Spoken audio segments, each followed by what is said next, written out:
Hello everyone. Good time to all of you. Hope you are fit and fine. Today I'll talk about part of space. এটা নিয়ে আলোচনা করার আগে আমি একটু কথা বলি, সেটা ছিল তোমরা যারা এইচএসসি শিক্ষার্থী আছো এবং এসএসসি যেসব পরীক্ষার্থী বা যারা এসএসসি তে পড়তেছো, এসএসসি পরীক্ষা দিবে এবং 9-10 যারা রয়েছে এবং একাদশ দ্বাদশ যারা পড়াশোনা করতেছো, তোমরা অনেকে আছো ইংলিশ ভয় পাও, ইংলিশ দুর্বল লাগে, ইংলিশে দুর্বল তোমরা। তো এই ইংলিশে দুর্বলতা থাকার কারণে আসলে যে বেসিক তোমরা জিনিসগুলো জানো না বলে এগুলো দুর্বল লাগে। তো আমি তোমাদের বেসিক থেকে একেবারে জিরো লেভেল থেকে তোমাদের আমি শুরু করবো। ইংলিশের প্রথমে যে বেসিক লেভেলটা থাকে সেটা ছিল পার্ট অফ স্পিচ। তো আমি আজকে পার্ট অফ স্পিচ নিয়ে আলোচনা করবো। আশা করি আজকে ক্লাস করার পরে আর তোমাদের এই জিনিসটাকে কঠিন লাগবে না, এবং তোমরা দ্রুত এটাকে শেয়ার এবং কমেন্ট করো, এবং ভালো লাগলে সবাই বন্ধুদের সাথে আলোচনা করো এটা নিয়ে। আমরা দেখি প্রথমত পার্ট অফ স্পিচ। পার্ট মানে অংশ, পার্ট মানে কি অংশ। আর এই যে পার্ট মানে অংশ, পার্ট মানে অংশ, আর অব মানে কি, অব মানে এর, অব মানে কি এর, আর স্পিচ মানে কি বক্তব্য বা বাক্য। হ্যাঁ, বক্তব্য মূলত কি হয়, বক্তব্যটাই আসলে একটা বাক্য হয়, তাহলে বাক্যের অংশ। তাহলে এই পদ প্রকরণ, পার্ট অফ স্পিচের পুরো অর্থ ছিল পদ প্রকরণ, যেটা আসলে 8 প্রকার। কত প্রকার? 8 প্রকার। আমরা জানলাম প্রিয় বন্ধুরা যে এটা 8 প্রকার। কি 8 প্রকার? তাহলে যদি কোনো সময় আসে যে পার্ট অফ স্পিচ কত প্রকার? 8 প্রকার। আসলে এটা আমাদের ইন্টারমিডিয়েটে অথবা এসএসসি তে মানে ম্যাট্রিক পরীক্ষা থেকে আসে না। তোমরা জাস্ট এগুলো জানবা বেসিকটা স্ট্রং করার জন্য। তো আমরা দেখি আজকে ক্লাসটা দেখি কেমন লাগে তোমাদের কাছে। তো আমরা জানি পার্ট অফ স্পিচ 8 প্রকার: noun, pronoun, adjective, verb, adverb, preposition. এটাকে প্রিপজিশন বলে অনেকে, বাট এটা প্রিপজিশন, এটা হবে প্রেপজিশন। প্রেপজিশন, ওকে, প্রেপজিশন।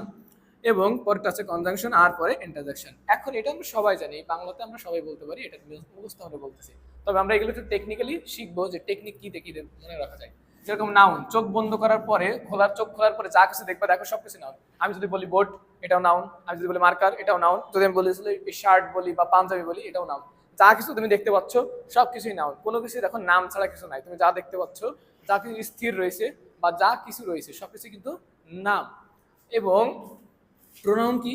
প্রোনাউন ছিল এই নাউনের পরিবর্তে, এই নাউন আর প্রোনাউন প্রায় একই রকম কাজ করে। এই নাউন ছিল, ধরো একটা বাড়িতে একজন বড় ভাই রয়েছে, সেই বড় ভাই কি করে, সবাই নাম লিখে রাখে, তাহলে ওর বড় ভাইয়ের কাছে নাম। কিন্তু ছোট ভাই কিছু কিছু দেখবে এলাকাতে থাকে যে নাম বলে না। হ্যাঁ, বিশেষ করে বন্ধু বান্ধবের ভিতরে একজন থাকে প্রোনাউন থাকে, মানে বন্ধু বান্ধব কেন বললাম যে বন্ধু বান্ধবের ভিতরে একটা প্রোনাউন থাকে, দেখা বলে তোর নামে না ঐতি না এ কইছে, এখন ঐতিটাকে নাম কিন্তু বলে নাই। এই যে ঝামেলা কিন্তু বাধাই দিল, তোমাদের মধ্যে একটু ক্যান্সেল বাধাই দিল, ক্যান্সেল বাধাই দিল। তো বলে কি তোর নামে না ওই বলছে, তিনি এই কথা বলেছে, সে এই কথা বলেছিল। আমি দেখো ইনি তিনি সে বললাম, একবার কি নাম বলছি? এই যে নাম বললাম না, কিন্তু বুঝালাম একজনকে।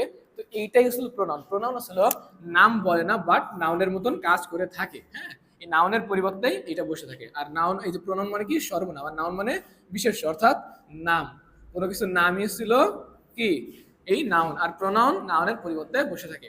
অ্যাডজেক্টিভ, এখানে দোষ, গুণ, অবস্থান, পরিমাণ এরকম বোঝাবে। দোষ, গুণ, দোষ, গুণ, অবস্থান,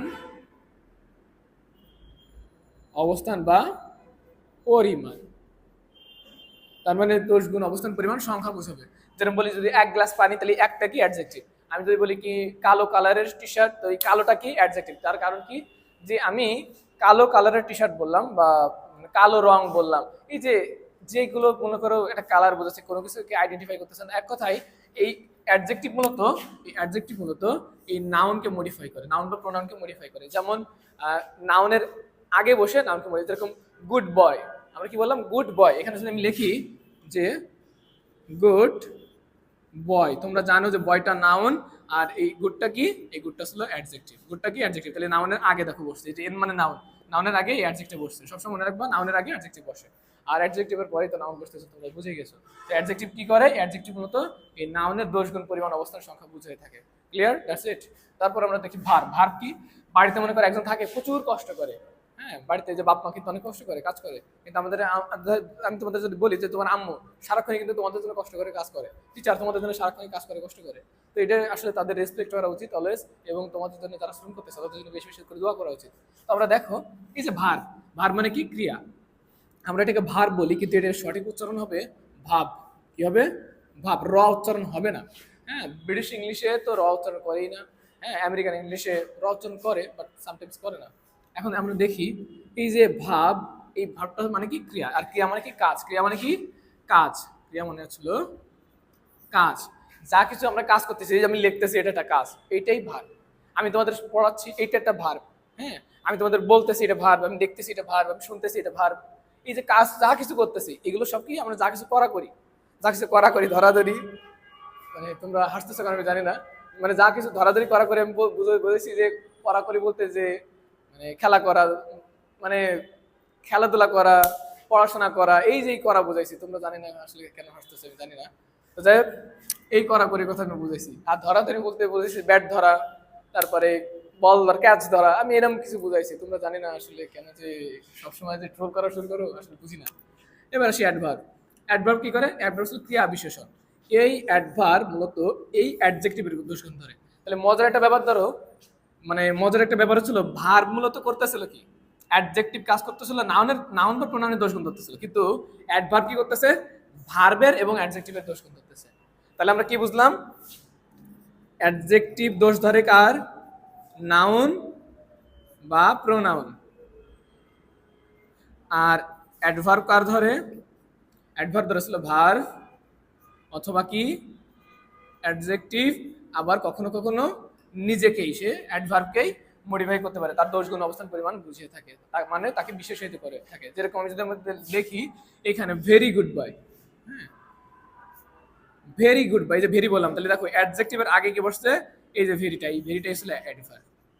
এই ভেরিটা কি? অ্যাডভার্ব। তার মানে কি বুঝলাম? যে নাউনের আগে অ্যাডজেক্টিভ, অ্যাডজেক্টিভের আগে অ্যাডভার্ব বসে থাকে, আর এই ভেরিটা কি? অ্যাডভার্ব। আমি আশা করি তোমরা এই জিনিসটা সহজেই বুঝতে পারছো। এবার আসি প্রেপোজিশন। প্রেপোজিশন হচ্ছিল, মনে রাখবা, নাউনের আগেই ছিল প্রেপোজিশন বসে। নাউনের আগে কি বসে? প্রেপোজিশন বসে। তার মানে নাউনের আগেই, নাউন বা প্রোনাউনের আগে প্রেপোজিশন বসে, আর প্রোনাউনের পরেই এই নাউন বা প্রোনাউন এর আগে কি বসে? নাউন বা প্রোনাউনের আগে প্রেপোজিশন বসে। আর প্রেপোজিশনের পরে সবসময়, প্রেপোজিশনের পরে সবসময় এই নাউন বা প্রোনাউনের অবজেক্টিভ ফর্ম বসে। কি বসে? অবজেক্ট বসে। এই প্রেপোজিশনের পরে সবসময় অবজেক্টিভ ফর্ম বসে। কি বসে? অবজেক্টিভ ফর্ম বসে। আশা করি তোমরা বুঝতে পারছো। কনজাংশন কি করে? দুইটা বাক্যকে যুক্ত করে। যেরকম দেখো, এই সাবজেক্ট প্লাস ভার্ব লিখলাম, এইখানে লিখলাম অ্যান্ড অথবা অর অথবা বাট লিখলাম, এই যে এই কটা ওয়ার্ড লিখলাম, এবার তো আর অনেক কিছু দিয়ে যুক্ত করতে পারি। এবার আবার সাবজেক্ট প্লাস ভার্ব, তার মানে কি? এখানে একটা বাক্য, এখানে একটা বাক্য, তার মানে দুইটা বাক্যকে একসাথে যুক্ত করে কে, বা দুইটা জিনিসকে একসাথে যুক্ত করে, দুইটা ওয়ার্ডকে, শব্দকে যুক্ত করে কি? কনজাংশন। ইন্টারজেকশন কি করে?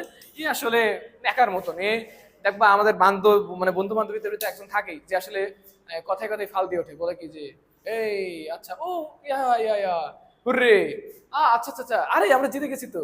এই যে আমরা কিছু ফাল দিয়ে কথা বলি, দুঃখের সময় বলি আহা তোমার কি দুঃখ, কি বেদনা, ইস কি ব্যথা, কি দয়া, এই যে আমরা বলি এই যে সাউন্ড গুলো করলাম, এইগুলোই আসলে ইন্টারজেকশন। ইন্টারজেকশন আসলে বাক্যের যে কোনো জায়গায় বসতে পারে এবং একাই বসতে পারে। তার আসলে সাবজেক্ট ভার্ব অবজেক্ট হিসেবে কোনো কিছু প্রয়োজন পড়ে না, সে তার মতন একাই ইন্টারজেকশন ওয়ার্ডগুলো বসতে পারে। যেমন হুররে, উইন, হ্যালো, এরকম ওয়ার্ডগুলো দেখার পরে আর আমরা ইন্টারজেকশন চিনতে পারবো কিভাবে? সহজেই চিনতে পারি, জাস্ট বিস্ময়বোধক চিহ্নটা থাকে, এই চিহ্নটা থাকে। ধরো আমরা এখানে এলাস লিখলাম, ALAS, এই যে এলাস লিখলাম, এলাসের পরে দেখো আমি এই চিহ্নটা দিচ্ছি, তার মানে কি? এইটাই হলো ইন্টারজেকশন ওয়ার্ড। কনজাংশন তো আমি তোমাদের দেখাইলাম, এই যে এন্ড আর বাট। আর প্রেপোজিশন হচ্ছিল, আমি যদি তোমাদের বোঝাই, তোর একটা লাভ আঁকালাম, এরপরে ছিল ওয়ান, হ্যাঁ, এরপর ছিল আন্ডার, এরপরে যদি ইনটু, আউট অফ, এর ভিতরে যদি অ্যাট, হ্যাঁ, তারপরে যদি এক ব্র্যাকেটে চলে তাহলে থ্রো। আমি তোমাদের এই প্রিপারেশনের ক্লাস আরেকদিন নিব, এবং নিলে এই প্রিপারেশনটা তোমাদের বুঝে দেবো। জাস্ট আমি তোমাদের একটু ধারণা দিলাম, আর এই ভালোবাসাগুলো কিন্তু বুকের ভিতরে রেখো। ওকে, টেক কেয়ার।